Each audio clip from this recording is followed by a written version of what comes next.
मंजुमल boys या चित्रपटातली ती भयान गुहा पाहायला मी पोहोचले तामिळनाडूमधल्या कोडाईकनालमध्ये. हे हिल स्टेशन आहे तामिळनाडूमधल्या मदुराई पासून 120 किलोमीटरवर. हे शहर छोटंसं जरी असलं तरी इथे पाहण्यासारखे बरेच पॉइंट्स आहेत. पण यातलं नक्की मी काय काय पाहिलं चला दाखवते.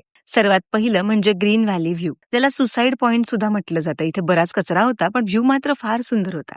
मग पुढे जाता जाता रस्त्यातून दिसतं ते हे गोल्फ क्लब. भरपूर मोठा एरिया आहे हा आणि इथली वर्षाची मेंबरशिप लाखात आहे बरं. इथे छान फोटो काढून मी निघाले पिलर रॉक्स पाहायला. निसर्गाचा चमत्कार असलेले हे रॉक्स बऱ्याचदा धुक्यामध्ये लपलेले असतात. हे बघून मी निघाले गुना केव्स पाहायला, ज्यासाठी मी इथे आले होते. मंजुमल बॉईज मधली हीच ती गुहा, जिच्यात 500 ते 600 फूट खोल खड्डे आहेत, म्हणजे डायरेक्ट दरीत. त्यामुळे त्यांनी सगळ्या ठिकाणी सगळं पॅक करून ठेवलंय आणि सेफ जागाच लोकांना पाहायला मोकळी ठेवलीये. कसलं सुंदर दिसतंय ना पण हे सगळं. मग इथेही 2-4 फोटोज काढून मी मोयर पॉइंट पाहायला गेले. इथूनही छान व्ह्यू दिसतो. मग रस्त्यात येणाऱ्या अप्पर लेक व्ह्यूला थोडा वेळ थांबले आणि पुढे जाऊन हे 500 वर्ष जुनं झाड पाहिलं. या काकूंकडून मस्त फ्रेश फळं घेतली आणि हे इथलं फेमस चर्च देखील पाहिलं. शेवटी मी गेले कोकर्स वॉकला. हा जवळजवळ 1 किलोमीटरचा पॅच आहे, जिथून चालताना कोडाईकनालचा हा सुंदर नजारा दिसतो. तर असा होता माझा कोडाईकनाल मधला पहिला दिवस. दुसऱ्या दिवशी मी इथून जवळच असलेलं एका चित्रासारखंच सुंदर गाव पाहिलंय. ते नक्की कोणतं हे जाणून घेण्यासाठी मला फॉलो करा बरं.